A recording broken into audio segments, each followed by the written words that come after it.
ची हरकत यासाठी आहे की आम्हाला आजपर्यंत कल्याण डोंबिवली महानगरपालिकेने कुठल्या प्रकारचा विश्वासात घेतल्याने आमचा आजपर्यंत विश्वासघातच केलेला आहे आणि हरकती जवळजवळ 3.5 ते 4 हजार हरकती आम्ही घेतलेल्या आहेत।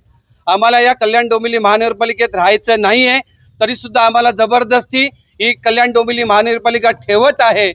म्हणून आमचा या कल्याण डोंबिवली महानगरपालिका निषेध आहे आणि आम्हाला या कल्याण डोंबिवली महानगरपालिका भ्रष्ट कल्याण डोंबिवली महानगरपालिकेत राहायचं नाहीये। मुद्दे आमचे एकच आहे हरकतीबद्दल की कुठल्या प्रकारची व्यवस्था नाही आहे, भ्रष्टाचार सगळीकडे माजवलेला आहे। 27 गावामध्ये फक्त पैसे वसुली करतात आणि कुठल्या प्रकारची सुविधा देत नाही आहे।